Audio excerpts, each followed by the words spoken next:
సనక సనందనాథులు హనుమంతుడున్న వనంలోకి వెళ్ళారట, కదలి వనంలోకి, గంధమాదనంలో వెళ్ళాన్ని ఆశ్రయించి, నువ్వు గురుస్వరూపుడవయ్యా, మాకు తత్వజ్ఞానాన్ని ఉపదేశించు అంటే ఆంజనేయ స్వామి వారు గురుమూర్తిగా ఉండి తత్వజ్ఞానాన్ని చెప్తాడు. ఆంజనేయుడు గురుమూర్తిగా ఉన్న స్వరూపాన్ని శాస్త్రం వర్ణిస్తోందండి. ఇక్కడ చాలా విశేషమైనది. ఈ దక్షిణామూర్తి స్వరూపంగా హనుమంతుడిని చూడొచ్చు. హనుమద్భక్తులు ఆనందిస్తారని ఆ ధ్యానాన్ని ఇక్కడ చూపిస్తున్నాం. హనుమద్యోగమూర్తి అంటారు. హనుమంతునికి రకరకాల మూర్తి స్వరూపాలు ఉన్నాయి. పంచముఖుడు, సంకటమోచనుడు, ఆపదుద్ధారక హనుమంతుడు, ఇన్ని హనుమన్మూర్తులు ఉన్నాయండి. అలాగే 20 భుజ హనుమంతుడు అంటే 20 చేతుల హనుమంతుడు, 32 భుజ హనుమంతుడు, 32 భుజాల హనుమంతుడు. ఇవన్నీ కూడా హనుమంతుని యొక్క వివిధములైనటువంటి దివ్య శక్తులు, వివిధ బీజాక్షరాల యోగం వల్ల ఏర్పడే మూర్తులు ఇవన్నీ. ఇప్పుడు మంత్రముల బీజాక్షర యోజనం బట్టి మూర్తులు భేదం వస్తుంటుంది. అందుకే దేవతామూర్తులు అర్థం చేసుకోవాలి అంటే ఇంత శాస్త్రాలు తెలియాలి. విమర్శించడానికి అజ్ఞానం చాలండి, అర్థం చేసుకోవడానికి తెలివితేటలుండాలి. తెలుసుకోండి, ఇక్కడ తీసిపారేయడానికి అజ్ఞానైనా చాలు, గ్రహించడానికి తెలివితేటలుండాలి. అందుకే మన దేవతలను అర్థం చేసుకోవడం మహా కష్టం. ఏమిటా ఇన్ని చేతులు, ఏమిటి ఇన్ని ఆయుధాలు, ఏమిటి ఇన్ని ముఖాలు అంటే ఒక్కొక్క బీజాక్షరంలో ఒక్కొక్క శక్తి ఉంటుంది.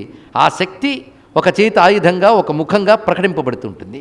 ఆ ముఖాన్ని ధ్యానిస్తూ అక్షరాన్ని జపిస్తూ ఉంటే ఆ శక్తి సాధకుడు గుండెలోంచి ఉద్భవించి వాణ్ణి దివ్యంగా మారుస్తుంది. ఇది రహస్యం. ఇది మనం తెలుసుకోగలిగితే ఇంకొకరు చెప్పగలం. లేకపోతే మీ దేవుళ్ళకి ఇన్ని చేతులు ఎందుకండి, అందుకే మీ మతం వదిలేసి మా దేవుడి దగ్గరికి అంటే నీ దేవుడికి ఆ చేతులు కూడా లేవు కదా, నేను ఎలా వస్తానని అడగలేకపోతున్నాం మనం. ఏమొచ్చింది మనకి, తెలివితేటలు లేవే. ఇన్ని ఆయుధాలు ఎందుకంటే నీ నెత్తి మీద మొత్తడానికని చెప్పగలగాలి కనీసం. ఈ ధైర్యం ఉండాలండి మనకి. ఇక్కడ ఎక్కడైనా ఎవరికైనా 4 చేతులు ఉంటాయండి, 8 చేతులు ఉంటాయా అన్నారు ఒకళ్ళు. ఎవరికి ఉండవు, వాళ్ళకే ఉంటాయి కనుక వాళ్ళని దేవతలు అంటారు అని చెప్పండి చాలు. ఇక్కడ ఇవి గ్రహించవలసిన అంశాలండి, చిన్న చిన్నవే. ఇప్పుడు యోగమూర్తి ఎలా ఉంటాడో ధ్యానం చేద్దాం. ఇక్కడ ధ్యానం చేస్తున్నప్పుడు ఆ మూర్తిని మనస్సులో ధ్యానించండి చాలు, వింటూ ఉంటే చాలు ధ్యానం. వామే జానుని వామబాహుమపరం జ్ఞానాఖ్యముద్రాన్వితం హృద్దేశే కలయన్నుతో మునిగణై అధ్యాత్మతత్వేక్షణం ఆసీన కదలీవనే మణిమయే బాలార్కకోటి ప్రభన్ ధ్యాయన్ బ్రహ్మపరం కరోతు మనసా శుద్ధిం హనుమన్మమా. ఇది హనుమద్యోగమూర్తి మంత్రశాస్త్రం వర్ణిస్తున్నది. వామే జానుని వామబాహుమపరం. ఆ స్వామివారు కూర్చునున్నారు. ఎడమ చేతిని ఎడమ మోకాల మించి అలా చాచి ఉంచాడు. కుడి చేతిని ఏ విధంగా పెట్టుకున్నాడంటే జ్ఞానాక్షముద్రాన్వితం, జ్ఞానముద్ర ధరించున్నాడు. అంటే చిన్ముద్ర, ఈ రెంటిని ధరించున్నాడండి ఇక్కడ. అంటే అంగుష్ఠతర్జనీయోగ వ్యాజేన జీవబ్రహ్మైక్యం ప్రదర్శయన్. ఇది జ్ఞానముద్ర అంటే. అంటే చూపుడు వేలు బొటన వేలు కలిపి జీవబ్రహ్మైక్యాన్ని తెలియజేస్తున్న జ్ఞానముద్రని పట్టి హృదయంలో పెట్టుకున్నాడు. ఇక్కడ ఎందుకంటే పరమాత్మ స్థానం అది కదా, అందుకు హృదయం దగ్గర ఈ ముద్రను పెట్టాడు. వీరాసనం మీద కూర్చున్నాడు. వీరాసనం మీద కూర్చోవడం అంటే ఎడమ పాదాన్ని ఎత్తి కుడి తొడ మీద పెట్టుకుని కుడి కాలు వేలాడవేస్తూ కూర్చోవడం అచ్చన దక్షిణామూర్తి స్వరూపం ఉంది ఇక్కడ. ఇదే మాట భాగవతంలో దక్షిణామూర్తిని వర్ణిస్తూ సవ్యబాహువు పైన సవ్యజానువు పైన సవ్యబాహువు చాచి వలపలికేంజేతి ముద్రాక్షమాలికయు భూని అంటారు పోతన గారు వర్ణిస్తూ. అదే స్వరూపం వర్ణించారు చూడండి ఇక్కడ. అంటే ఎడమ పాదాన్ని ఎత్తి కుడి తోడ మీద పెట్టుకుని ఆ కుడి పాదాన్ని వేలాడవేసి ఆ ఎడమ చేతిని ఎడమ మోకాల మించి అలా పెట్టి కుడి చేతిని చిన్ముద్రతో హృద్దేశే కలయన్ హృదయం దగ్గర పెట్టుకున్నాడు. ఆ చుట్టూ కూర్చున్న వాళ్ళు ఎవరు? నుతో మునిగణై అంటే సనకాది మునులు కూర్చున్నారు. ఈ రహస్యం తెలిసిన వాడు తులసీదాస్. అందుకే సనకాదిక బ్రహ్మాది మునీష నరద సారద సహిత అహీష జమకుబేర దికపాల జహాతే కవి కోబిదిక హిసకే కహాతే.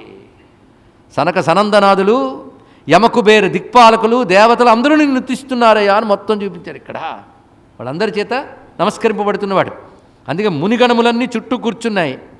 అచ్చం ఎలా ఉన్నాడయ్యా అంటే చిత్రం వడతరోర్మూలే వృద్ధాశిష్యా గురుర్యువ అన్నట్లున్నాడు మహానుభావుడు. చుట్టూ కూడా యోగులుంటే అలా కూర్చున్నట్ట. అంటే హనుమంతుడు ప్రధానమైనగా యోగమూర్తి, జ్ఞానమూర్తి. ఇది బాగా తెలుసుకోవాలి. ఇక గుణము బలము అంటారా, అది వ్యవహారం. వ్యవహారానికి బలము కావాలి, దివ్య గుణాలు కావాలి, ధార్మికత కావాలి, భక్తి కావాలి, కానీ పరమార్థానికి జ్ఞానమే కావాలి. ఇక్కడ అన్నీ కలిగి ఉన్నాయి స్వామివారి దగ్గర. కనుక ఎన్ని గుణాలు ఒకెత్తు, జ్ఞానం ఒక్కటొకెత్తు. అందుకే ఆఖరి మాట ఏం చెప్పాడంటే, బ్రహ్మ విద్యకు ఇమ్మేటి పట్టుకొమ్మ ఘన తపోధనమునకు ఈయన నిధానం, అతుల ధైర్యంబునకు ఈ మహాత్ముడిమ్ము. ఇవాళ తెలుగు మాటలు ఎన్ని వచ్చాయండి, పండితులు పట్టుకుంటే వాళ్ళకి అలుగు తెలిసినవే, కానీ ఎంత అందంగా ఒక చోట పెట్టాడు. ఇక్క, ఇమ్ము, ఠావు, బిడారు, ప్రాపు, పట్టుకొమ్మ, ఎన్ని అందమైన మాటలు. అతుల ధైర్యంబునకు ఈ మహాత్ముడిమ్ము, రామా నీ భక్తికి ఈ పుణ్యరాశి నెలవు. నెలవు అనే మాట కూడా చెప్పాడు ఇక్కడ. ఇంత అందమైన పద్యం ఇచ్చినటువంటి మహానుభావుడైన పాపరాజు గారికి నమస్కారం చేసుకుందాం. ఈయన హనుమద్ ఉపాసకుడు కాబట్టి అంత గొప్పగా రాశాడు ఇక్కడ. వైరాగ్యమహిమకి వడుగు నివాసంబు వినయంబునకు నీతడు నికిపట్టు, శమదమోన్నతులకి చతురుడాధారంబు దాక్షిణ్యమునకు నీ తండు చోటు, సౌశీల్యమునకి ప్రశాంతిశాలి బిడారు, పరహిత క్రియకి ప్రసన్నుడిక్క, విక్రమస్ఫురణకి వీరవర్యుడు ఠావు, గాంభీర్య గరిమకి ఘనుడు ప్రాపు, బ్రహ్మ విద్యకు నిమ్మేటి పట్టుకొమ్మ ఘనతపోధనమునకు ఈయన నిధానము, అతుల ధైర్యంబునకు నీ మహాత్ముడిమ్ము, రామా నీ భక్తికి ఈ పుణ్యరాశి నెలవు. అగత్సులు వారు రాముడితో అన్నట్లుగా ఈ పద్యం చెప్పబడుతుంది ఇక్కడ. ఇలాంటి స్వామి ఆ సమయంలో విజృంభించడానికి ఏ విధంగా విజృంభించాడు ఇవన్నీ కూడా రామాయణంలో మనం చూస్తుంటే గుణాలు ఎలా చూపించాడో తెలుస్తుంటుంది. సరే, ఆయన విజృంభణ దాకా వెళ్ళేటప్పుడు ఆయన యొక్క మరికొన్ని మంత్రరహస్యాలు తెలుసుకుంటూ బాలుడై స్వామివారు ఇన్ని గుణాలు పొందారు కదా, దేవతల దగ్గర నుంచి వరాలు శక్తులు అన్నీ పొందారు. ఆ తర్వాత సూర్యుడు ఒక మాట అన్నాడు, గుర్తుందా? ఎవరికి? హనుమంతుడికా? మనకి. ఏమన్నాడండి? నా శతాంశం ఇతనికి ఇస్తాను తేజస్సులో, ఇతడు చదువుకునే వయసు వచ్చినప్పుడు చదువు చెప్తానన్నాడు ఆయన అని వెళ్ళిపోయాడు సూర్యభగవానుడు. హనుమంతుడు సరిగ్గా చదువుకునే వయసు వచ్చినప్పుడు అమ్మతో చెప్పి నేను గురుగారి దగ్గరికి వెళ్తానన్నాడు. అతను గురుగారు ఎలా చెప్తానన్నారు కదా, ఆయనే కాల్ చేస్తాడులే, అప్పుడు వెళ్దామని అనుకోలే. ఈయన వెళ్ళాడు చూడండి. ఎందుకంటే గురువు చెప్తే చెప్పాడు, శిష్యుడు వెంట పడాలి, విద్యను అలా నేర్చుకోవాలి. గురువుకి దూరమైతే శిష్యుడు ఏం బ్రతుకుతాడండి? అందుకే తాను గురువుగారి దగ్గరికి వెళ్తాను బయలుదేరండి మహానుభావుడు. వెళితే గురువుగారి దగ్గరికి వెళ్ళి మాకు విద్య చెప్తారా అండి, మీరే అన్నారుగా చెప్తానని అన్నారు. అంటే ఆయన నవ్వి, ఆ రోజు ముచ్చట కొద్ది అన్నాను కానీ నాకు తీరిక ఎక్కడ పోయి అన్నాడు. నువ్వు నా ముందు నిలబడలేవు, ముందు కూర్చుని నిల్చోవాలంటే కష్టం, నా ముందు నిలబడలేవు, పైగా నేను నిరంతరం గమనం చేస్తూ ఉంటాను, నా గమనానికి నువ్వు అవరోధం, కాబట్టి కష్టం లేదు అన్నాడు. అప్పుడు ఆయన ఏమన్నాడంటే, మీ గమనానికి అవరోధం కలగకుండా నేను జాగ్రత్తగా నేర్చుకుంటాను అని ఉదయాద్రిపై ఒక పాదం, పశ్చిమాద్రిపై ఒక పాదం పెట్టి అని ఎటు వెళ్తూ ఉన్నా చెప్తూ ఉంటే విని గ్రహించగలిగే విధంగా చతుర్వేదములు వేదాంగములు అన్నీ సూర్యభగవానుడి దగ్గర నేర్చుకున్నాడు. ఇది చెప్తున్నారు ఇక్కడ. ఈ కథ వింటే ఎందుకు చప్పట్లు కొట్టబోతే ఆపేశారు? ఇక్కడ మీరు కొంత సైన్స్ చదివారు కదండి, అందుకు ఆగిపోయి ఉంటారు. తెలుసు మాకు, ఎక్కడ ఏ సందేహం వస్తుందో. సూర్యుడు కదలడు కదండి, భూమి కదులుతూ ఉంటుంది, సూర్యుడు స్టాటిక్.